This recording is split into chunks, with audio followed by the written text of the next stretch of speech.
Welcome back to Cottrello Talks, the premier podcast for random game topics from the boys. We've got the full crew here again. My name is Michael Cottrell. Matthew, my twin brother, dearest sweet ginger man, say hello to everyone out there. Hello, everyone out there. Trevor is here. Trevor, how'd your last game of Fortnite go? Oh my gosh! I just got murked. You know the lifestyle of a great Cottrello boy. But yeah, man, I'm living. I'm here, living the life. Living the vida. Austin, is your treadmill set up yet? My treadmill? Oh, half of it Austin. is. Oh, Austin. I'm like, I ain't got a treadmill. Treadmill of my mind. Half of it. It's fantastic. I can Good look at it. for you, man. Best Austin's paperweight I've ever had. He's building a VR room, and then he'll never have to leave. See, that's his right. office again. That's a crazy thing. If I built the treadmill, I will probably build it and never use it. You know me. Remember, I started working out and I never did it. Oh, I remember. I remember Trevor got a membership at a gym, and I was like, dude, that's so awesome. I'm proud of you. And he's like, yeah, I canceled it a week later. It's just like, man, you're just... And, anyway, Cottrello that's Games, a story baby. for another Cottrello time. Games. Well, Austin's building a VR treadmill. He's doing it. It's more of a gamer thing than a. Yeah. You know, By building it, it means I'm building it with my credit card. It's more of a gamer thing than a fitness thing. We don't really care about fitness around here. I do. But.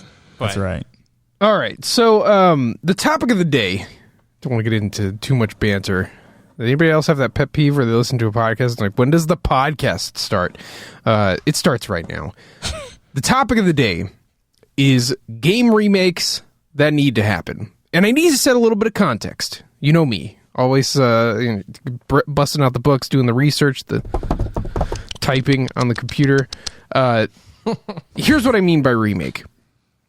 The bar is Final Fantasy VII Remake. Right. Something that takes the original concept, breathes new life into it. We're talking new visuals, we're talking new audio, we're talking like every piece of the game retouched in some way. What we're not talking about is when Nintendo will take a Wii game and move it to the 3DS, cut the frame rate in half and remove features from it and call it a game that they made from the ground up.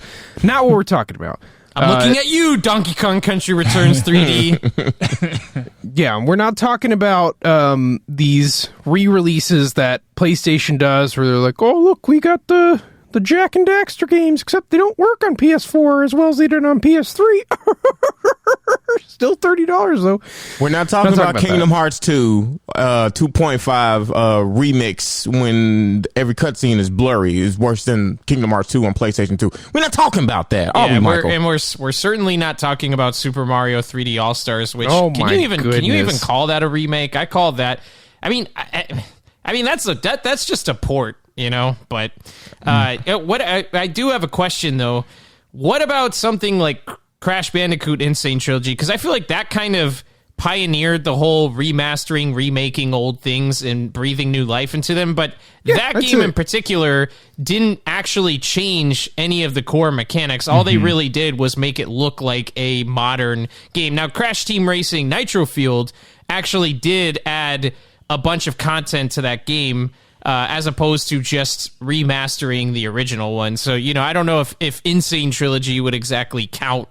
I would call Insane Trilogy a remaster, and I would call CTR a remake. Right. Which, I don't know, maybe my bar of remaster is too high. Mostly, it's like... No, that's what a remaster should be. I was thinking Halo what, 2 is what came to mind for me, because it's been a minute since that was remastered, but when it was, and it came out on Xbox One with the Master Chief Collection, it was quite an upgrade with the graphics, but the game was virtually the same. I can think of another game right now, but I'm not going to say it because it might be one of our games that we're going to talk about. But I think there's a clear difference between a remaster, which is something that's an improved version of what was before, and like a remake, like them really making something from the ground up. I think that's what a remake really is really them remaking a game. How'd you know we're going to talk about Fortnite? You're funny. You're so funny. Fortnite remake. They would have had to make something in the first place instead of just tape together a bunch of popular mechanics from other games together. Oh, like 3D All-Stars. And throw in a bunch of superheroes and rap music. Yeah, it's really a strange mix, but Fortnite has its place. I enjoyed every once in a while. I enjoy it too. So let's bust open this topic. I'll go first. So the game remake that needs to happen is Sonic Adventure. We thought this was going to happen, and then it didn't. The rumor is that Sega tried, and it didn't go so well, and so they quietly canceled it. Who knows? Maybe it's bound to come out, but that period of time, the N64, PlayStation 1 generation, and then very early on into the GameCube, PlayStation 2 generation, games had a lot of vision, they had a lot of character, they had a lot of great ideas, but not a lot of polish. And, while I think a lot of those games are great candidates for it, like there's so much you could fix about Mario 64, there's so much you could fix about like a Banjo-Kazooie type of game, and just like make them work better. Sonic Adventure never really got that chance, and they stopped making games like that. We eventually got Mario Odyssey that's like, oh, this is what Mario 64 should have been. And in similar other games, like we've gotten those follow-ups, but they made Sonic Adventure 1 and then really scaled back the vision of Sonic Adventure 2, and then they just kind of stopped making that type of game until Sonic 06, and we all know how that went. Now, I'd love for them to remake that eventually, but that's they'll never have the courage to do that. So let's talk about Sonic Adventure. If you're unfamiliar, it is the first Dreamcast game that Sega launched to promote the system. It was very ambitious. They had the idea to make it like an somewhat open-world RPG game where you could roam around freely, you could do little side quests and stuff in the map, you could get upgrades, and at the same time, it had action stages that Sonic would run through. And they had the ambition of having like a full roster of characters where Sonic and Tails would not only play differently, but also accomplish different things within their world. And so, and this was kind of coming at a time where like Donkey Kong 64 was like the new kid on the block and like, oh my gosh, they have 5 playable characters. Yo, we need to jump on that. But Sonic has, I mean, I would argue like Diddy Kong and Donkey Kong are obviously like my favorite game characters, but I think the Sonic Adventure roster overall really trumps like the DK64 roster, like that iconic trio of Sonic, Knuckles, and Tails. Your tongue. And then you add Amy into the mix. I really like Amy. Did you just say Did you just say Sonic Adventure has a better roster than Donkey Kong 64? I did. What? The blasphemy. That is ASA 9, ASA 10, ASA 11, ASA 12. Listen, no, man, that's tough because I like a lot of the characters in Sonic Adventure, but I really feel like excluding Tiny Kong from Donkey Kong 64, like Lanky and Chunky are actually amazing characters, and they're so funny, and they fit their roles like perfectly, or at least what the vision was for those characters. They just perfectly embody. I don't know. That's a tough one, man, because I really like Sonic, Tails, and Knuckles, and I like Big the Cat just because he's a fat cat. I don't know. I just find that cool. But besides that, it's what, Amy and Egad, or no, not Egad. I'm thinking of so Luigi's Mansion over here. E10 whatever, the robot. I don't know. That's Matthew said, Michael, I'm gonna let you finish, but Donkey Kong 64 was the greatest of all time. No, I just think Donkey Kong 64 has a really underrated roster of characters. Like I said, Tiny Kong just feels like discount Dixie Kong. But if that game had Dixie Kong instead of Tiny, you couldn't tell me anything about that roster. Like there would be no touching it.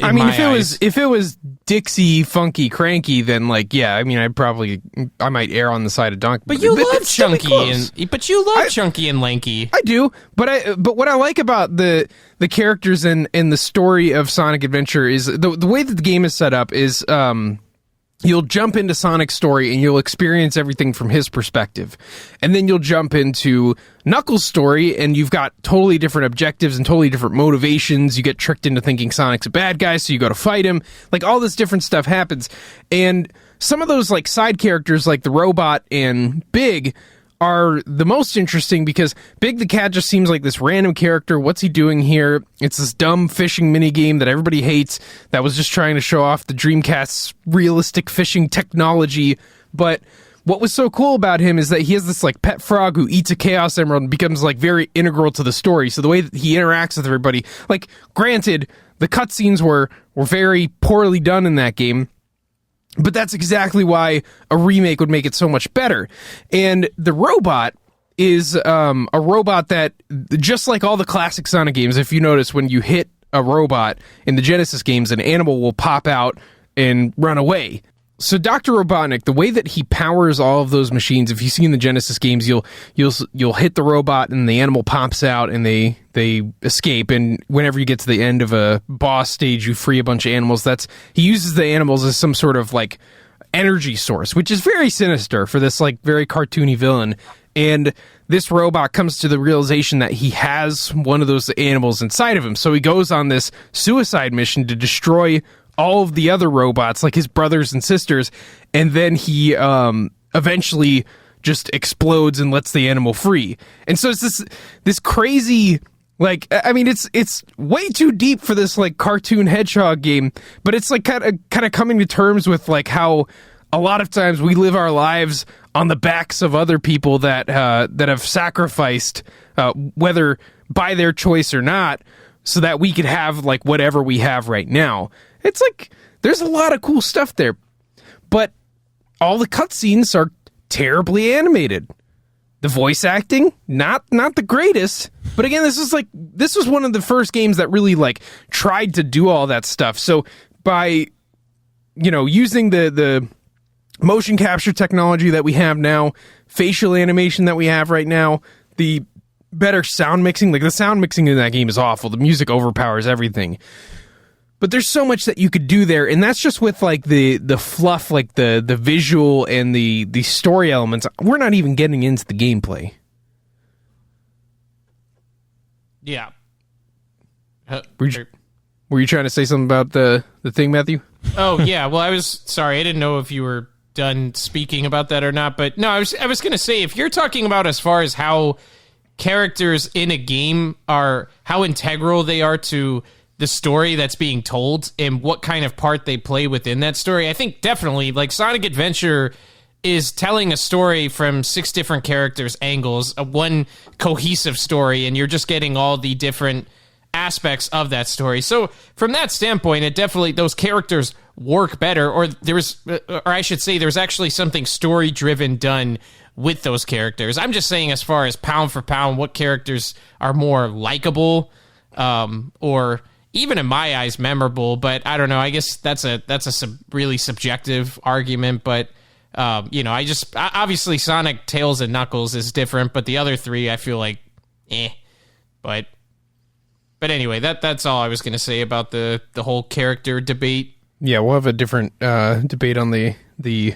Kongs versus the Sonic characters. Both series probably introduced too many characters for their own good. But I mean, I like Lanky and Chunky, but I'd give the edge to Sonic Adventure, really just in how they kind of like interact with the game. But I also thought this was the most ambitious idea of what 3D Sonic could be. Sonic controls smooth as butter in these games. I mean, I know there's all sorts of like collision bugs and there's all sorts of problems that exist outside of that, but when we're talking about like the feeling of controlling Sonic, it's so good. And I know that like he goes faster nowadays, and in stuff like Generations or Unleashed or whatever, but those games kind of play like a really, really deluxe version of Temple Run, where I don't feel like I'm in control of Sonic. I'm just like kind of giving him recommendations. I'm like, go fast. All right, maybe jump. And this game gave you full 360-degree control, and there's no cooldown on his spin dash, so you can keep spin dashing and pull off all these crazy stunts. There's momentum-based platforming, which wasn't done particularly well in the whole generation prior. And there's so many fun things that you can do with that, and little techniques that you can do to make the characters go a little bit faster or optimize their play. And if they really leaned into that and then just fixed a lot of the collision issues and maybe buffed out the length of the levels and the size and scope of them, I think you'd have the best 3D Sonic game ever. And all the story stuff that would usually, like, you know, I'm sure they spend a lot of time thinking up, what's Sonic going to do this time? Maybe he has the Kevin the werewolf join him and wear glasses and use a special gun to beat the clones of Shadow the Hedgehog. And maybe Classic Sonic's in there. You like Classic Sonic, okay? Adventure already has this, like, cool established story that people have fond memories of. And I mean, it's for, you know, if we're talking about, like, the bar being kind of like Saturday morning cartoons, like, I'd say it's a great plot for that. It's fun. It's a little dramatic. It makes you think a little bit about yourself. I think that this game would really do well with a remake. And some of the other questions that I want to think about is, like, you know, would they need to, like, add or cut content to the remake? I said, you know, yeah, we're going to, like, buff out the length of the stages. We're going to make Tails' campaign a little bit different from Sonic's, but, like, but yeah, I think they can take the base that's there and just, like, you know, kind of make it flow a little bit better.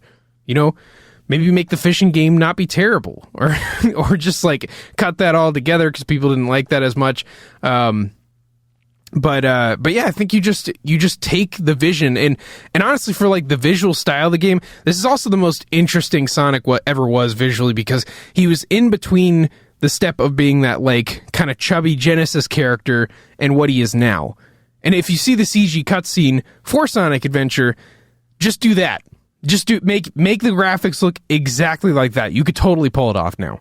Tails would look super cool. Knuckles would look awesome. Sonic with that trademark grin that he gives on the Dreamcast box. I think something like that would really bring back Sonic, because it would show people that, like, no, there was something special here. It wasn't just that, like, you know, I played Sonic when I was a kid, and then I hit myself in the head until I thought that it was, like, a fun game. Like, no, there's usually some kind of spark of fun and creativity in a lot of the Sonic games. But the thing that always happens is they get in 2 years into making and they're like, oh man, we're nowhere close to being done, but we gotta make the holiday. Just release it anyway. And that's what they did with Sonic 06. They had a marketing deal with Xbox. They're like, good job, guys. You made probably one of the top 5 most poorly remembered games so that you could make it for the Xbox marketing event. Like, that system doesn't exist anymore, but the legacy of how bad Sonic 06 still does. And I just love for them to just, like, take the time and do that. And I was swearing that that's what they were doing with all this time that they haven't released a new Sonic game, but now they're making Sonic Run in the Woods or whatever. Yeah, well, you kind of illustrated my big problem with Sega and their Sonic games, is that there doesn't seem to be any consistency all the time, because they're content with releasing games that aren't finished, you know, and that's why every once in a while you end up with a generational game, no pun intended, like a Sonic Generations, and then you'll end up with a game that is essentially supposed to be a sequel to that Sonic Forces, and you know, it's a shell of itself, you know, or comparatively speaking, it's you know, full of bad glitches, game-breaking bugs. They added some really what should I say, pointless part of the game where you play Steven the Hedgehog. We'll just call him that. That was always our nickname for him.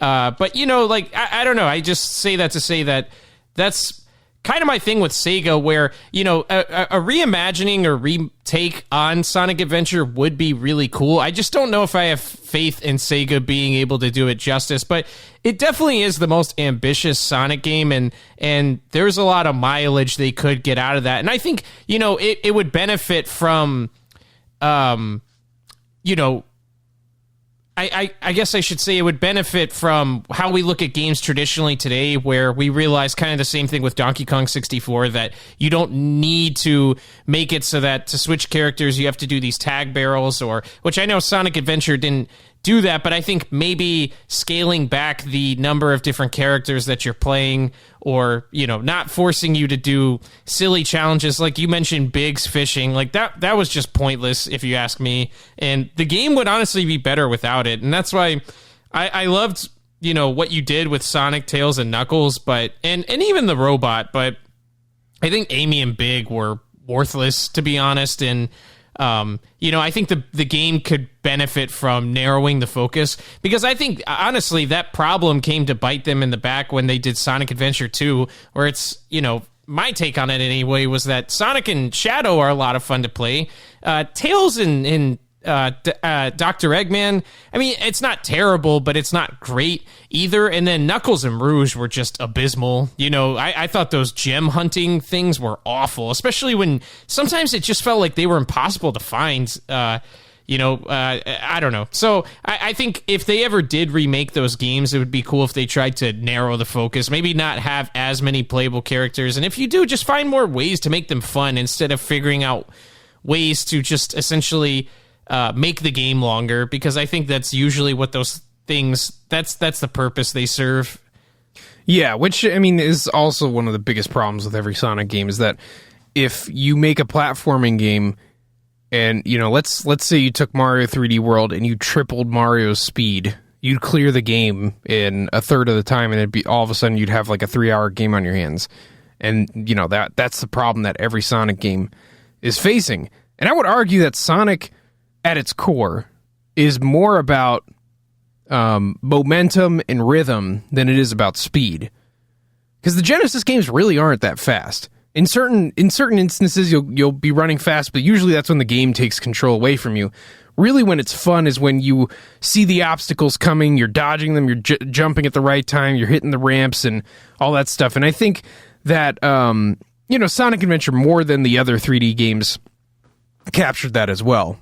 But I think, I think certain play styles are worth saving, but I think like you could just kind of adjust it a little bit to make it fun. It's like, or like the Ratchet and Clank games always do a good job of like the Clank levels, but they're just kind of paced well. And so maybe you mix the stories where you're swapping between characters based on the chapter that you're in or what have you. But yeah, I mean, I think it's just one of those games that was a little too ambitious for the time that it was born in. And, even just by proxy of being on a more powerful system, you'd fix a lot of what's wrong with it. Mainly... Well, that was definitely a testament to the era. That era was entirely about, reaching for the stars. And in a way, I kind of miss that ambition. I feel like entertainment across the board, especially in filmmaking, but definitely in video games as well, I feel like people just used to want to do something that had never been done before, or go the length of the field that nobody else was willing to go. And, now I think, game development is more about playing things safe and scaling back and saving yourselves money, and same just with any other type of entertainment. But I think it's definitely a testament to that era. And like I said, in a way I miss it, but you have examples like a Sonic Adventure where they probably bit off a little more than they could chew.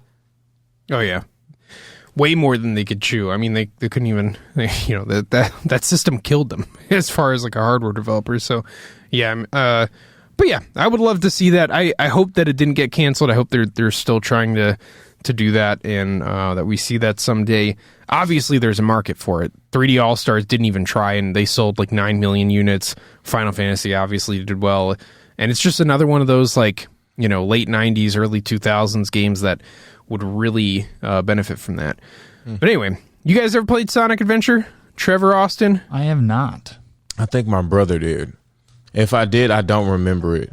Is it the one, come with me, to take me free? Is that? I remember... Oh, that's Sonic Adventure 2. Did you hear the lyrics? He said, "Come with me to take me free." I don't know. You know what I'm saying? You know, escape from the city. Yeah, my brother used to play that crazy. Through. I don't remember what Sonic game it was. I don't think it was that one, but I tried to rent one. It was on GameCube, and it looked awesome. And then I rented like the collection of all the older games. And I was just so disappointed because I just wanted to play the new one. Michael used to have that collection game you're talking about. It'd be funny if the GameCube. It'd be funny if the GameCube game that Well, I was going to say that it'd be funny if the GameCube game Austin was referring to, it's like his first Sonic experience, and oh man, this is going to be awesome. And he rents Shadow the Hedgehog. Yeah. Oh man, he's got a gun. That's awesome, dude. He's got a gun. He says curse words. Like, this is going to be awesome. No, I think I have every Sonic game that came out on the GameCube because I do have the Mega Collection. I have that one now, which is awesome because I didn't want that when I was a for kid, the longest, for like a decade, that was the only like legal way to play Sonic 3. With the Michael Jackson music included. I just like picture Michael, you're like in a back alley, like playing it the not legal way on some kind of emulator. Oh no, man! I bought Mega Collection. I bought Gems Collection, Sonic the Fighters. What up? I got even the stinky ones like Shadow the Hedgehog. No, I mean I got them all.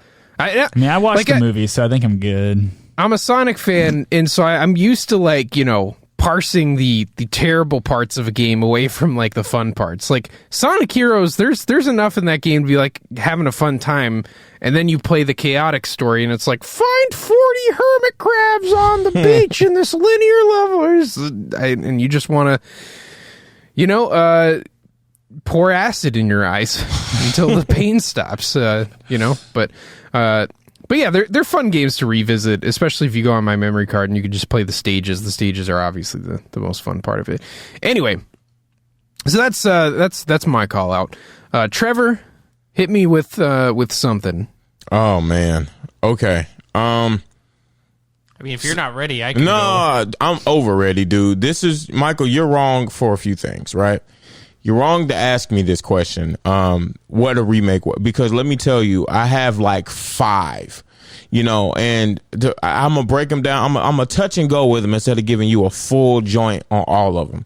Ready for it? Here you go. Okay, so I would love for example, I think it would just be really cool if they did a remake for Diddy Kong Racing. It'd be cool to see Nintendo have. Or not, well, not Nintendo, but just Nintendo like have another racing game in that space. But I doubt Nintendo would ever do it, because I think they would probably be afraid it would mess up the Mario Kart 8 sales. But I think Diddy Kong Racing would just be really cool to see something in the Donkey Kong universe that isn't just Donkey Kong Country, and it'd be like a racing game. It's just something different in that racing ecosystem. I think that would be really cool. I mean, I know Matthew would want to expel me from Cottrello Games for saying this because it's another Zelda game, but I would love to see a remake of Majora's Mask, not a port where you mess up the Zora swimming skills, Nintendo. I mean a fully realized Majora's Mask where you got to come at it from the ground up. I think it would be cool to see a young Link traverse the world. Like, we haven't seen that in 20 years, especially one without that art style of Breath of the Wild and stuff like that. Shout out to Breath of the Wild. I think that's so cool. Wind Waker, I think that's so cool. It'll be cool to just see a straight up,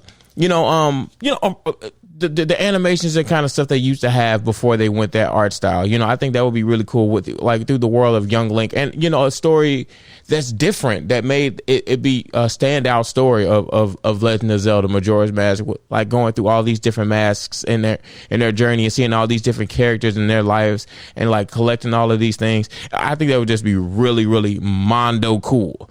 That's right, boys. Mondo cool. I think another cool one would be Digimon Rumble Arena. We haven't had a good Digimon game in years, and Digimon Rumble Arena, you haven't seen anything like that since it came out back then. I think it would be cool to see another fighting game in that space. Something to rival a Pokemon, Pokken Tournament. Why can't we see a Digimon Rumble Arena today with today's technology, with today's especially because Bandai Namco has the game rights to that. You think they make Smash, they make Tekken, they made Pokken. Yeah, why not? They have the expertise. Bring it. And then they just made the movies and stuff too, with the characters being in high school and older. Why not bring it? Because the cool thing about Digimon Rumble Arena is that the characters actually had lines. Do it, Terriermon! So they can bring the characters and have them as their older selves be the characters in that game and everything, voicing it when the Digimon Digivolve and everything like that. And with today's graphics and with today's standards, maybe taking out some of the, some of the stuff in it. But, because sometimes some characters was just straight up OP. But I don't know, man. I just think that would just be really cool to see something in that space today for them to bring it back. They made a Digimon Rumble Arena 2 on PlayStation 2, and it was awful. But you know, to see them just remake that, I think that would be the bomb.com. And you know, last but not least, man, and Michael, you touched on it. I say this one last for a reason. Last and certainly not least, the one that has to be number one, it has to be Banjo-Kazooie. Because that thing right there would make me buy a whole nother game system. I've been trying to become an Xbox fan for years. That, sir, would make me an Xbox fan. Not a remaster, which the remasters look cool. Like, you know, touch up the graphics and stuff. Cool. I mean, a remake of Banjo. I don't care if they just rip the one from Super Smash Brothers, that model, and just make a game around that. I'll take it. But just give us a Banjo game. Dude, they've already confirmed that. It's called Banjo-Kazooie. No. I don't want that. Seriously? Is that a real thing? No, it's a concept. People have said if they ever remaster or remake those, they should call them. That'll be amazing. Banjo-Kazooie. Yeah, or somebody said Banjo-3-Tooie. I don't care what you call it. It could be Banjo-Dadooie. I don't care. Just give me a Banjo game, please. And don't even be boss by boss, and do not only that rare, but also make another Diddy Kong Racing through Xbox, a racing game that's not, oh man, Gran Turismo 5 with ray tracing and you can see your mother's breath from 5 miles away. No, I'm talking about like a game with like cartoon characters and this and that, and like, you know, like being on a boat or like flying on a plane, like those kinds of things all in one, like straight taking some kind of Mario Kart 8 but really Diddy Kong Racing swag. Banjo Pilot back. That would be amazing. That would make me buy an Xbox and not regret it. That would be something different, and that would draw so many people to the Xbox ecosystem that they never thought would come. I think that would be amazing. But those are the games that I would want to remake from in my perfect world. But number one, it has to be Banjo-Kazooie, because that's the thing that makes me turn my head and not want to go to bed. I'm just saying. Yeah, let's talk about that one, because I would literally buy an Xbox One X. I don't. Psychonauts looks cool. Not compelling me enough to like want to buy the system. If they made a Banjo game of any kind that wasn't nuts and bolts, I would literally buy the system. Straight. Just for that. There's Straight nothing else on Xbox that I need. I could just put that money into a PC and be happy, but I would buy an Xbox if they had a Banjo game. Am I the only one?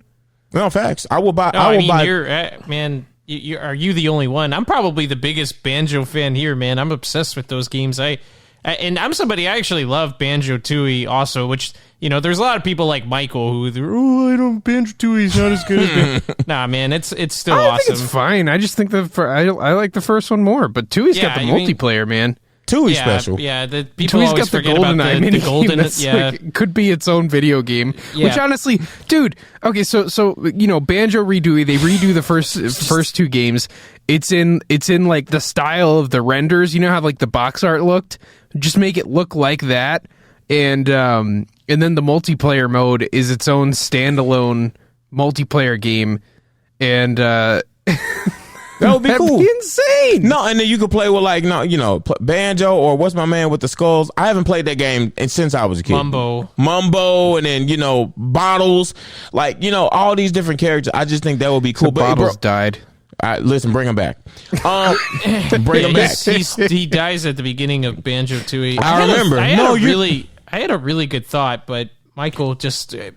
You know, went off on that tangent. There was something that I was right about to, or I was in the middle of saying. I can't remember now, though. I'll keep going until you think of it. But no, I just think that would be like just so cool for them to just bring that back. And I think I forgot my thought now. Dang, boy. Yeah, Banjo-Kazooie would just be dope. I bought literally, because you guys know I bought not one, 2 amiibos. 2. Usually I don't open them amiibo. I bought one that I can open and one that I can leave in this packaging because I love Banjo-Kazooie that much. That's one of those things. Oh, this is what I was thinking. I didn't know who he was until I saw Diddy Kong Racing. I'm Banjo, and I'm like, whoa, who is that guy? So that's where he started. Banjo-Kazooie came out after Diddy Kong Racing. And guess what? When they came out with Banjo-Kazooie, I bought it because I saw him in Diddy Kong Racing, and I love that game. Now that's one game I played through as a kid, and I beat it, and I enjoyed it, and it made me buy Banjo Banjo-Tooie. Like Banjo-Kazooie, that's one of those people argue that's probably the best. They would say that's better than Mario 64. They would say that was the one that really. I'd say that. I mean, I'm just saying, yeah, I don't think that's. I think to a lot of people that's a pretty clear and cut, objectively better game than really all of the other N64 platformers. And I think it'll be cool. I hate to hijack Breath of the Wild swag, but what if Banjo-Kazooie, if they remade it, it was an open world kind of thing? Like, I think that would be really cool too. Just really make it fresh, make it funky. Or if they did, I don't care if they even just did because we had a conversation. Oh yeah, in the beginning about like a remaster. I don't even care if they really did a remaster. That's how much I want it. Even if they just gave it today's graphics and just remastered it, I take that. But I would love a remake if they really just came to it and came to a fresh, building it from the ground up and not being afraid to delve into that ground Xbox, because Nintendo, I mean, more than one people, like more than one person can share that space. More than one company can share that space.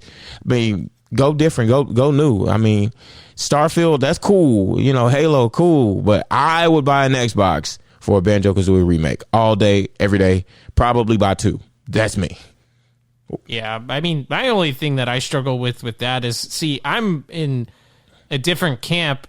I want Banjo back dearly, but I'd rather have a brand new Banjo game than a remaster or remake of the originals, because I think that those games are, to me, they're perfect the way they are. Like, people can argue about 2A with the backtracking, but I personally think that's a great aspect of that game, and it adds a lot of longevity to it. But to me, I don't know. There's not really anything about those games that I would want to change. And Banjo-Kazooie, the first one, is a pretty dang near perfect game. Like, every level in that game is a blast. Every jiggy is well thought out as far as where it's placed. I think the only thing that's kind of tough in that game is that board game you have to play to get to Grunty at the end of the game. Some people didn't like, because if you answer enough wrong questions, I think you end up losing and you have to do it again. But I found it to be fun. It's a nice spin on, getting to a last boss where you have to complete some trivia. It's basically, answer the right questions or die. And I found it to be really cool. And I remember Yooka-Laylee did kind of something similar with its first game, but that's kind of my only thing, is I'd almost rather have a new Banjo than a remake of those. But yeah, I'll take whatever I can get. Same here, and I said all those examples because it's totally possible. Like, we also saw, even with my example of Majora's Mask, how somebody made a cinematic prequel to Majora's Mask, like a telling of like how the story started. The Ember Lab did that, and it got so many views. People were like, "Yo, what is this 4K representation of Skull Kid getting the like?" It's so much you can do with it. It's such untapped ground. Why not go at it? Like, why just like let the N64 version represent what that could be? Nah, like don't give me Skyward Sword HD with a amiibo I gotta spend $25 more on it to improve the quality of life. No, make me a new Majora's Mask. I want that. I need that. Give me that, Nintendo. Give me that.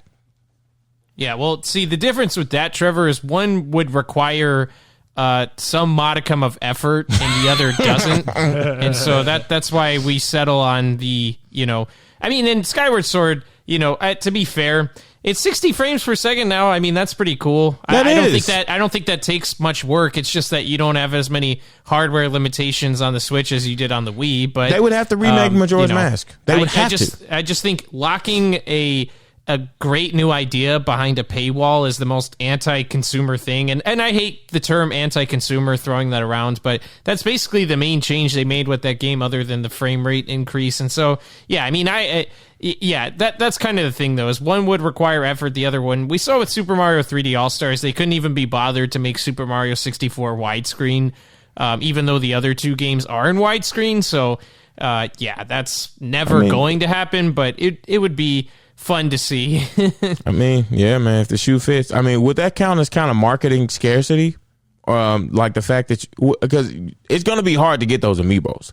Like, people are going to buy those out, and like the folks, of course, yeah, they're going to underproduce them because they're worried about selling out, and it's going to whether they want to or not, it's going to create a shortage, and you're going to see those.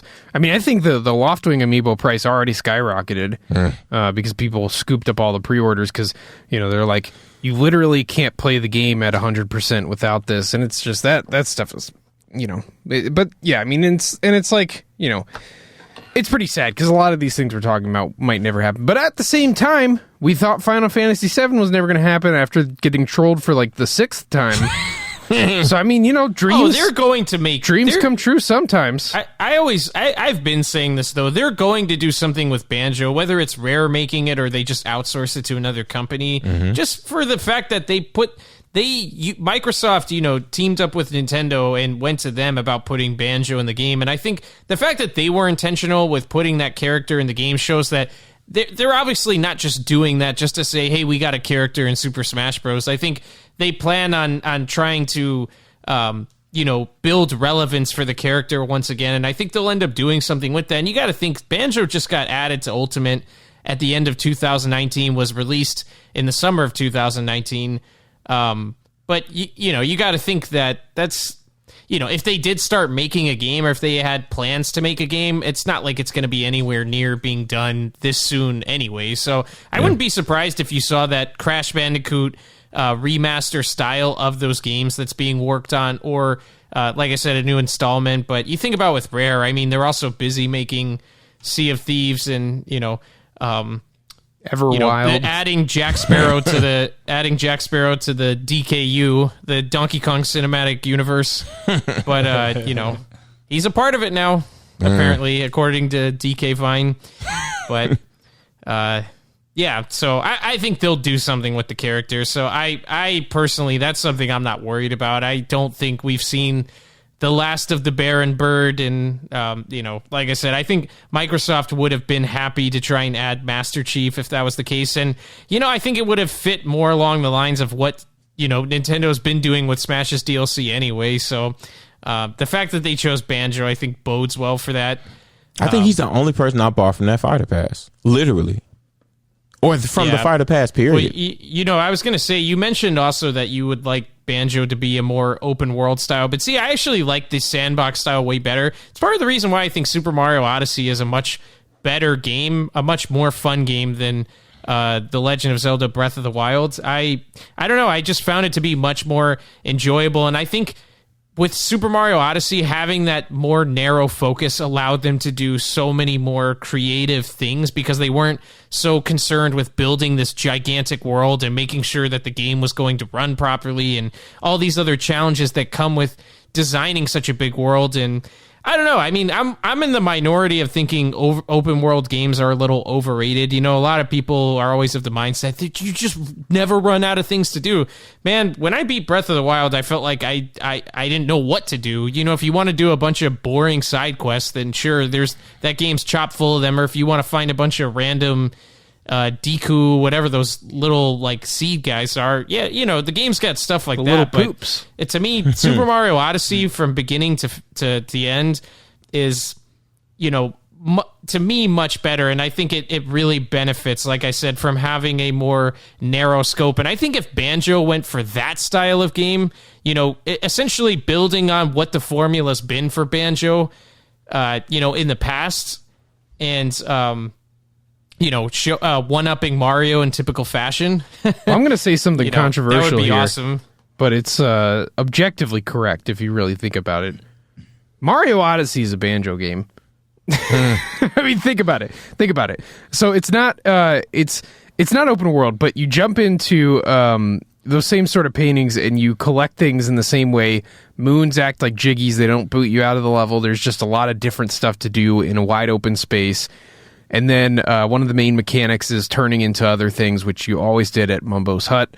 It's a Banjo-Kazooie game. Yeah, it's also more fun, like a Banjo-Kazooie game was. So yeah, it's probably why you love it so much, man. Matt loves that game. Like that Super Mario Odyssey is so special to me because I'm not a Mario person whatsoever. There's a lot of Mario games I'm fond of, but generally speaking, I'm so fatigued on Mario, but that was one game that just, I was mesmerized by it. I haven't had joy like that playing a video game in a long time, but that just speaks to how great a game it is, because it was that great to me despite the fact that it's Mario, where, you know, if you just made that DK or Banjo instead, I would have gotten 10 times more enjoyment out of it. But yeah, man, Mario Odyssey is great. But yeah, if a new Banjo was anything like that, and or really just anything like Banjo was in the past, because I think Banjo-Kazooie was ahead of its time, and so I think just even doing that again, you know, that same style of game with just 8 new levels, I think would be wonderful. So yeah, that's a great choice for, like I said, a remake. I think is a great choice, but I think that game's already so perfect that I'd almost lean towards just making Banjo 3E the rumored game that they had that was going to be on the GameCube. Yeah, but I'll take it. I'll take either or. I just want Banjo. Give me Banjo. Give me Banjo. Dun, dun, dun, dun. Yeah. All right, moving on. Austin, hit us with something. All right. Well, I've got kind of a long list as well, and it's not a very deep list, and I haven't done a ton of research, and maybe I'm not as passionate about it, but I'm just going to kind of, and I've added, like, since we've been talking, I've just like, oh, this would be a great remake. So I'll just kind of shotgun through them, and then if there's one in particular that stands out, we can chat about that. And like I said, I don't really know. Maybe some of these have remakes coming or have had remakes, but Austin, know that. So Time Splitters, great game. I'd love to see a remake. Now, I'm going to kind of go through some of the ones that they'd be great to see remake, but I'm not like holding my breath for it. I can live without it, and then end with a few of the bigger ones. But Star Wars: Knights of the Old Republic. I don't know if you guys have ever played that game. Incredible game. I beat it. And yeah, I would love to see a remake of that. Yeah, that would be awesome. Those games are really cool. And then the Pod Racer game from N64, the Star Wars Pod Racing. I love that game. So I would love, I mean, you don't really need much of a remake with that. That would probably fall more into the remaster. But Kirby Air Ride, Billy Hatcher. Kirby Air Ride, my boy, with Kirby online play? You put online in, that's it'd enough. It'd be so good. Oh, man. Billy Hatcher and the Giant Egg. Although that one, really, we could just use a sequel. It doesn't really have to be a remake. You could hatch Sonic out of an egg in that game. Yes, you could. And then Skyrim, I think that would be... No, not really Skyrim. But now that this is a whole... I feel like this is a whole nother thing I could talk for like hours about, but I would love to see Morrowind remade. They did the whole... They had the whole like Elder Scrolls Online, like, hey, we remade it, but really it's a totally different game. So I'd like to see Morrowind get its full glorious remake. That was the first one I played of the Elder Scrolls, and it just has a soft spot in my heart there. And then Croc from PlayStation. Definitely gotta get Croc in here. I think he needs to be in Smash Bros. Somehow. He was a crocodile with a backpack. He was. What if they put Godzilla in Smash Bros? Matt, would you like that? That would be pretty amazing. He'd be a good assist trophy. That's true. I'm cutting you off. I got to get through the list. Hold on. Do your thing. I definitely had Majora's Mask on there. That one is like, now I'm getting to the ones that we're serious about. I really liked Wind Waker, so I'd love to see a Wind Waker remake. That's a tongue twister. A Wind Waker remake. And I would almost love to see it with different style of graphics. I really appreciate it, and I love the style that it is, but I could go to see like something else from that. And then, of course, Ocarina of Time. I think any of those 3 Zelda games I would love to see a remake of. And last but certainly not least, this is kind of a bonus, just out of curiosity, because it has the reputation of the worst game of all time, is E.T., the Extraterrestrial. I would just like to see that game be an actual game. And I don't know what that would look like. It really wouldn't take much to remake that. I bet you we could remake it. I really like the idea of like someone kind of like redeeming themselves by just remaking a terrible game. Like if Sega remade Sonic 06 and just knocked it out of the park, they'd become a household name again. Oh yeah, but they'll never do it. Yeah, that was a lot of different ones. But I think looking at it now, I mean, we could talk about the Zelda games being remade, but I mean, I really want to see like Kirby Air Ride, Billy Hatcher. If you had to choose one, which one would it be? Out of all of these? Mm-hmm.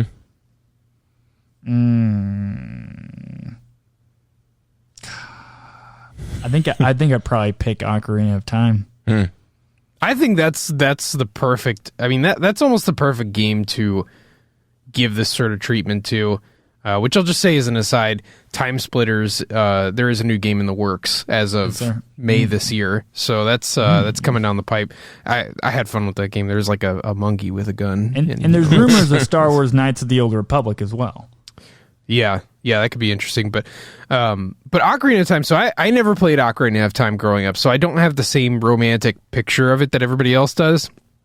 And when I finally got around to it, I was like, man, this is the game everybody's talking about. This is the legendary Ocarina of Time. And I played Majora's Mask before that, so it's not like I was surprised that it was like a clunky 64 game. Every 64 game is clunky in some sense. But I was surprised at how obtuse a lot of the game was and how I was just like aimlessly circling around Hyrule looking for whatever I was supposed to do. I was like, oh, you're supposed to get water from this particular body of water, and then you'll get a fish and feed it to the big fish, and then it'll eat you, and then the dungeon starts. All that stuff really confused me, and the combat is pretty clunky, and it's like, and also like the moments, you know, I'm sure that was impressive when I was like 5 years old to see like Ganondorf in all his polygonal glory. But like, it doesn't scare me anymore. But I can see like, you know, that scene where you peek through the windows of Hyrule Castle and you see him bowing to the King of Hyrule, like with just a little more cinematic flair, maybe some voice acting. Actually, maybe not. After Breath of the Wild, do you really want that? Maybe not. Sure about that? But you know. But like with a little more cinematic finesse, you could really make that moment pop. And it's the same thing with Majora's Mask, because they're both like very, very cool ideas for Zelda games. I mean, like the apocalypse pretty much comes in Ocarina of Time, and Majora's Mask, you're having to confront your mortality constantly with the moon about to crash into the world and end it. And so I think those games are such good candidates for remakes. And when I heard they were bringing it to 3DS, my heart sunk, because I was like, oh, this is what you're going to do. And then, you know, I think like 2 years from now, we might see Ocarina of Time on Switch, and it's just going to be the 3DS one that's where they just like spit on it and they're like, all right, here you go. Yeah. I played Ocarina of Time in high school. I played it on the collector's edition on GameCube, and that was the first time I actually ever played through it. I remember do you still have that collection? I have 2 copies actually. Oh my gosh, those are worth so much money. They are pretty hard to find. I feel very fortunate to have 2, and I don't know how I came across them. But I played it in high school. I remember the only interaction I had with it when I was younger is going over to like somebody's house, and their older brother had it, and it was like, don't even think about even looking at my Ocarina of Time. You're too young to play it. And so I was like, well, okay. So I played it in high school, and I played it with the N64 strategy guide, and the clunkiness is, if I hadn't had that strategy guide, yes, it would have been definitely not a cohesive experience at all. See, y'all are funny. So it was a very weird, experience for me, but I really enjoyed it. And I had played Wind Waker was, I think, my first Zelda game I played. And then I started playing through the other ones that they had on the collector's edition from like the NES, and was it NES and then Super NES? Link's Adventure was on Super NES, right? Link's Adventure. The second one? The very second one? Yeah, there's like on Legend NES? of Zelda on NES, and then the next one, is it Super NES or was it NES as well? It was NES. It was a side scroller. Are you talking about Link to the Past on Game Boy? Link's Adventure. Link's Adventure. Link's Adventure DX, the Game Boy game. I don't know anymore. Now I'm questioning everything. He's questioning. I have no idea. Anyways, that being said, Wind Waker was my first Zelda game that I really played through, but I've been around it enough. Like, I think I loved the Zelda games, and I loved Link as a character from Super Smash Bros. And so I felt like I had played a Zelda game. Then I realized I was like, I haven't really played a Zelda game. So I played that in high school. Still loved it. And I would love to see. That's why, I think it would be great for a remake, because there's a lot of things wrong with it, and a lot of going back to it now. It's I remember playing in high school. I played it for like a month, and then I remember getting on my Xbox 360, and I was like, oh my gosh, it looks so real, just because looking at these polygons for so long, it does something to you, man. Yeah, look, well, it's funny because you say that. I found out about Link through Super Smash Brothers, and I remember when I was 8 and I got into that game. And the funny thing about it is, like, I felt like the complete opposite. I don't think I've ever needed a strategy guide for that game. When I was a kid, like, I just looked around and I basically found everything.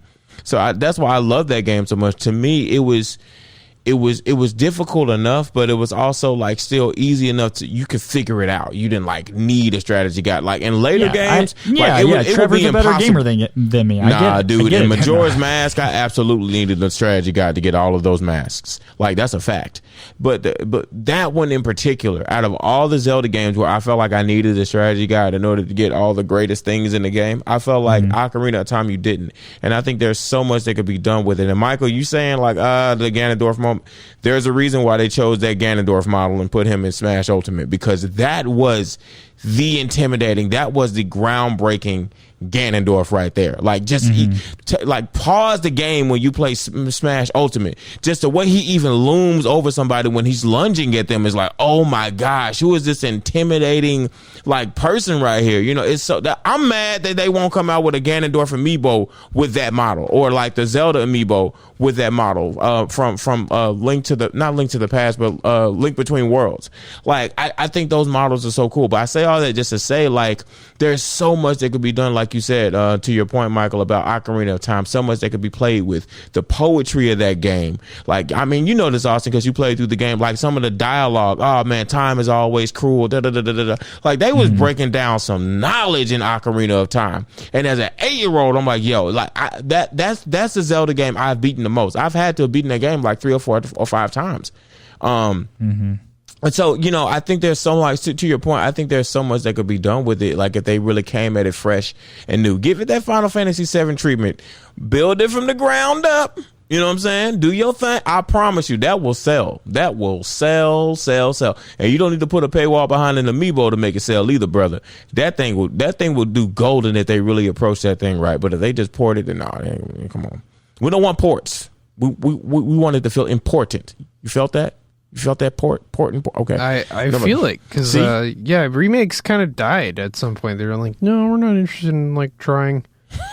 I mean, even a remake of the original Legend of Zelda would be cool, because that game has, that was one of the most like free and open Zelda games. Breath of the Wild was even based on the NES Zelda, because inside of the first Zelda game, you could go to any dungeon in any order, and that game gave you so much freedom to just do whatever, and that would be really cool. But Ocarina of Time, they could really take the training wheels off, and at the same time, just figure it out, like kind of like Breath of the Wild did, where you can get lost and in your own world, but you're not gonna be running in circles, backtracking, looking for a fish in a river to feed to Jabu. Correct me if I'm wrong, but in Ocarina of Time, a huge element of the game, it felt huge. I don't remember if it is that you time travel basically.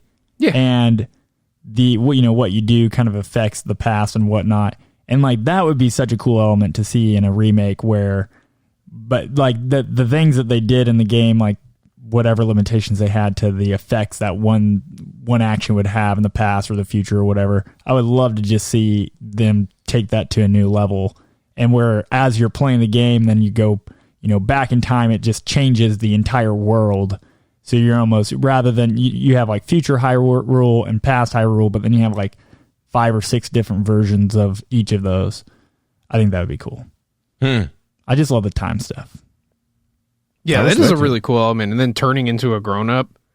Yeah. Yeah. Like, there's just a lot of cool stuff in that game. And likewise, Majora's Mask has that same energy. Like, those games are really special, but they're so hindered by what the 64 was that that they'd really benefit from a remake. It's just like, Super Mario 64 is kind of a clunky mess of a game. But there's so many cool ideas inside of that it's like, oh, man, you really want to explore that. Which is why the GameCube's better than the 64, but that's a topic for another day. Yeah, okay. You keep thinking that. Matthew, what game did you have on your docket? Well, to no one's surprise here, it's obviously Fire Emblem. I would never. I can't. Fire even joke Emblem about actually has awesome remakes. I don't care. I don't want to hear it. Because I don't want this to turn around. Fire Emblem actually, let's talk about them for...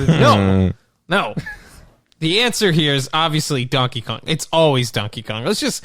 Michael, you understand it. The answer is always Donkey Kong to a lot of problems in life, or the solution, I should say. But it's funny. I was thinking I've always wanted to see the original Donkey Kong Country just remastered the same way Crash Bandicoot was done. Where it's literally the same game, but it's just everything looks modern. But the more and more I thought about it, because Michael brought up Donkey Kong 64, and that's actually a game I think would be my choice, just because they've only attempted 3D Donkey Kong once, and I think it's one of those games that. If it came out in a different era, it would probably be 10 times better. I just think for its time, it was biting off a little more than it could chew. And, I think that game also, the way it's been looked at contextually speaking, a lot of people look back on it as saying it hasn't aged well. And I think it's because at the time, that's what games were going for, creating like collectathons and really making your game last as long as possible, because that was looked at as value back then. And that's what a lot of games were trying to do. I mean, we were just praising Banjo-Kazooie and Banjo-Tooie, and literally those games are essentially the same thing. I mean, does anybody forget in Banjo-Kazooie the notes, the Jinjos, the skulls? Like, there was a million collectibles, but I just think Donkey Kong 64 is one of those that would benefit so much from a remake, because you could easily get rid of the problems that plagues that game. I personally think if you just took out the mini games alone, or not even the mini games as a whole, just the bad ones like Beaver Bother, or if you just fixed it or didn't make them the most difficult aspects of the game, that right there alone almost entirely changes that game for me. I just hated when there was a fun level that you're playing in and you solve a cool challenge and your reward is to play some mini game that deviates from the normal gameplay style of that game into something that, not only is it different, but it's also usually they're the hardest aspects of the game. And I'm never a big fan of if you're doing something that the game isn't training you on how to do, like it's something you only do once in a blue moon, those should be the easiest parts of the game, not the hardest, and for whatever reason, Rare always love to make those the hardest parts of the game. And I'm just like, why? But I think changing that alone would change that game big time. I also think just the ability to switch Kongs without having to use a tag barrel, even though I never minded it, I think they were very meticulous with where they put the tag barrels. I can only count when we were playing through the game recently, which if you're subscribed to Cottrello Games, or Cottrello Plays, I should say, we've started posting that series and you'll see the rest of it in due time. But if from playing that with, Michael and Trevor, I could really count on one hand how many times I was, frustrated that there wasn't a tag barrel right by me, because generally there was a tag barrel somewhere in the near vicinity. It wasn't very often that you were having to go very far away or you were wandering aimlessly looking for one. So that was never something that I minded too much, but I think the ability to switch on the fly where, and I think there could be a cool animation for it. It could be like Tropical Freeze where you throw the barrel and then the Kong you're using, like if you had Diddy Kong and Tropical Freeze and you threw the barrel and Cranky came out, Diddy Kong would fly away and then Cranky would hop on your back, and you could have some cool kind of segue like that to illustrate the changing of characters. But I just think when, if you did those two things alone, just made it instant to change the Kongs and just remove the mini games or make the mini games more like the one, you remember the one where you have to avoid the Kremlings with the spotlights, or the one where you have your weapon and you're able to blast the Kremlings that try to get you. More of the ones where you actually control your character. I think if they kept more of those or just got rid of them altogether, those two changes alone would really help that game or paint it in a better light. And I think it would be remembered as an all-time great game with a few of those changes, because I think otherwise the game is tremendous. So, not to mention the frame rate is garbo in that game, because it was just like, the 64 was... Your 64, when you turn that game on, would literally sweat. Just be a puddle below it when you're done. Even just more performance power out of a system would fix a lot in that game, because it chugs, my boy. Well, that's why the Wii U port, and we didn't play that one. We played it on the Nintendo 64 for the playthrough. But looking back on it, I feel like we maybe should have played the Wii U version, because they fixed the frame rate issues that it did have. Now, the frame rate was consistent. It was just until you went into an area that was raining or like an Angry Aztec when there's a sandstorm, and that's the thing. It has the same problem that I think Sonic Adventure had, where the ideas are great. I just think it was trying to do too much too soon with what hardware limitations the N64 had, and I think dialing that game back to a degree would have helped it tremendously. But you even mentioned before that Donkey Kong was kind of the Nintendo's performance. What should I say? The thing that they used to demonstrate the performance of their console. Donkey Kong Country was that, just showing people how powerful their system truly was. And then I think they kind of tasked them with doing the same thing with Donkey Kong 64, because I think in terms of scope, Super Mario 64 to me doesn't even come close to what Donkey Kong 64 tried to achieve. I mean, if you guys remember playing Creepy Castle, the scale of that level is ridiculous. I mean, it honestly is bigger than some levels in Super Mario Odyssey, like in some of the smaller levels in Odyssey, which is just nuts, that back then you could make levels that big.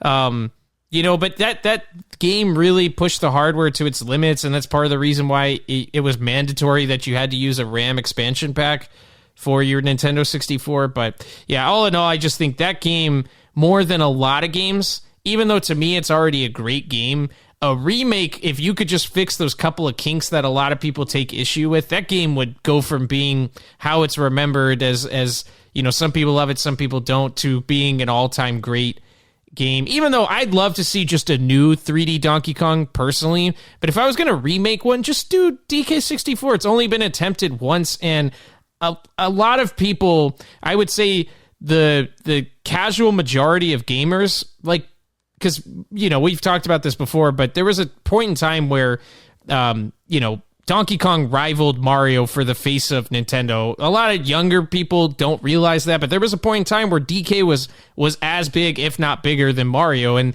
they used to kind of market them side by side, where you buy a Nintendo 64 and Mario's on the box with Donkey Kong along with Banjo-Kazooie and Pikachu, and that's really big time stuff. But I think so many people love Donkey Kong 64. Like, if you just ask most casual people, they remember really, really loving that game. And so I just think, another 3D Donkey Kong or a remake of that would go so far. I really think that would be a game that would sell 10 to 20 million units. I really do. I'd be willing to bet so much money on that. So that would be my choice. Would you want the characters to remain the same, or would you want them to replace the characters with Cranky and maybe Donkey Kong? If it was a remake, then I feel like you would have to keep the characters the same, but I think it'd be cool to swap out Dixie Kong for Tiny Kong, because that's another blemish for that game. I don't really love Tiny Kong. She's kind of the one character I just never really vibed with. I don't know. I think it's because I always just thought, that's just Dixie Kong. I get her shtick is that she turns tiny. Which is a silly shtick. Chunky turns big, but that's not entirely what Chunky is. He's a little bit of a coward. He's reluctantly doing this. There's some layers to Chunky, and you could even say to Lanky, but Tiny is just I'm Dixie Kong, except I turn small. It's there's no reason why Dixie Kong shouldn't be that character. There's just, she's more redundant than even like some of the characters like Swanky Kong. Like at least Swanky Kong has nice teeth. And that's where like I think, and honestly, you kind of made an interesting point where, I think this is the other issue I take with Tiny Kong is there's nothing really special to me about Tiny Kong. Now, you could kind of argue the same with Donkey Kong and Diddy Kong, that they're pretty subtle, but I think because they pioneered the franchise to what it became, I think it's a little more understandable. It's kind of how Mario and Luigi, which Luigi now over the years, ever since Luigi's Mansion, has developed so much more personality, but for the time being, I think... Or for the time being back then, I thought they were pretty neutral compared to a lot of other characters. But to me, I think the reason I took offense to Tiny is because I think Donkey Kong has so many great characters. I mean, that's why I said Lanky and Chunky are two of the most underrated characters. Like, you even just look at their appearance, how Chunky is this giant... He's almost like a giant kid where he wears a backwards hat and a vest, and he's hysterical. Lanky Kong looks like a clown. He's got like a clown nose. He's wearing overalls and also hilarious. And I just think what they tried to do with those characters works so well, especially for characters that don't talk, that they made them... They all have life and personality, I feel like, and they're also memorable. But Tiny's kind of that one that there's nothing really interesting about her. To me, other than the fact that she just resembles Dixie Kong, and I'd much rather have her. But I don't know. So yeah. But thinking about characters like Swanky Kong and I don't know, even Wrinkly Kong. When she, Donkey Kong Country 2. Awesome. You just think about those old games. You remember Wrinkly Kong in the second game? Just she's teaching college. And then in the third game, she's working out in her cave while playing Nintendo 64 games. And then in Donkey Kong 64, she's dead. Yeah. In Donkey Kong 64, she's dead, and she's just a ghost. Like, they did a lot of interesting things with their characters. Like, you mentioned Swanky. Swanky's great. I mean, even just the fact that he's, he's got, like, gambler vibes. I mean, because he runs a game show, but he looks like a big time gambler, and I don't know, just they always had so much personality, and I feel like that was missing from Tiny. So I'd keep the characters the same if it was a true remake, but I wouldn't mind giving players the option to, maybe you have Dixie and Tiny, but they both do the same things, and so you can just choose which one you want to use. But I bet if you did that, nobody would play with Tiny. The thing you have to change with a Donkey Kong 64 remake is you replace the banana fairies with the banana birds. Yeah, I will never for the life of me understand why the banana fairies exist. It's Trevor it's and this Austin weird don't even know. insertion of human characters in the Donkey Kong universe that didn't exist before, and you already had a better option. Banana birds are hilarious. They're birds, and they're the inside of the banana is their face and their body, and then the peels of the banana are their wings. Like, are you kidding me? Yeah, honestly, they honestly, I told Michael this, but the banana birds look like well-designed Pokemon, like the queen banana bird, the one that you save at the end of Donkey Kong Country 3 that ends up stopping King K. Rool. Spoilers. Yeah, if you haven't played a 25-year-old game.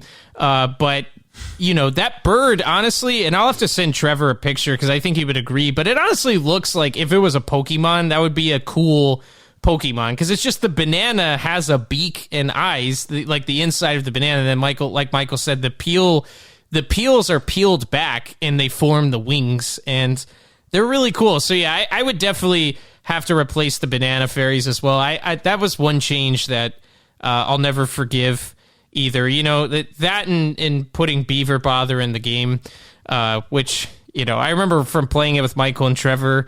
We were just talking about Beaver Bother, and Michael was saying that whoever made that minigame or conceptualized the idea should be in jail. That's so funny, man.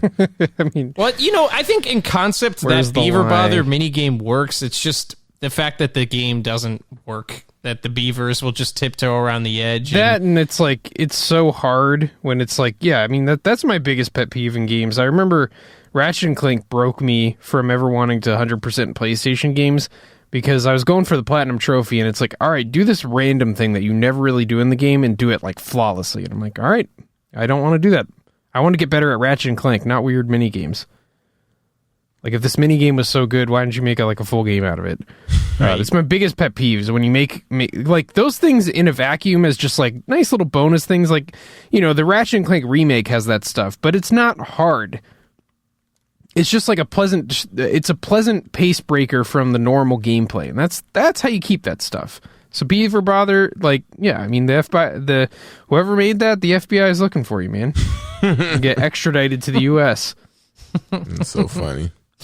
Yeah, so that would be my choice, though. And I honestly feel like that's a candidate for one of the best remake ideas that's out there, because I think it's a game that goes from being really good to a lot of people with glaring flaws to a legendary game if they remade it the right way. And so I honestly think it's a remake that if, Nintendo, if you love Donkey Kong, man, and it's good for you, that would print money. Print it. Anybody, Austin, you ever played Donkey Kong 64 outside of the multiplayer? I have. I started playing it and then I stopped like 20 minutes later. That's funny. This guy's not even a gamer, dude. I'll be handing in my resignation. He's not even a gamer. He plays Donkey Kong 64 for 20 minutes and gets back to pod racing. Yeah, pretty much. That and my 64 started sweating profusely, so I was like, oh, this isn't good. Yeah, I mean, that game ended the 64. Man, it's interesting all the canceled 64 games that happened, too. I wonder why they were canceled if the system was so good. Why couldn't they do Mother 3 on there, or the Fire Emblem game that got canceled? I wonder.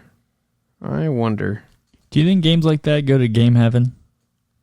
I think they just get put in a dungeon somewhere.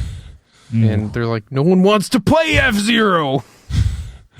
That'd be another one. That, like, remake any F-Zero game and just add online play. It's like, boom. Instant game that's, like, very special and different.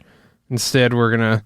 Man, you could put F-Zero on the GX as is, and that looks as good as some Switch games with how underwhelming they are. Three Houses. And just add online, like you were saying. Sure would look better than Three Houses. But, yeah, well, that's the deal. Go remake these games, guys. Do it. We're waiting. And we'll be back next week with more Cottrello Talks. Thanks so much for tuning in. Subscribe to the show on whatever podcast service you're listening to. We are also on YouTube, the Spotify. If we're missing anything, just let us know in the comments. We'll take care of it. Anyway, see you next time.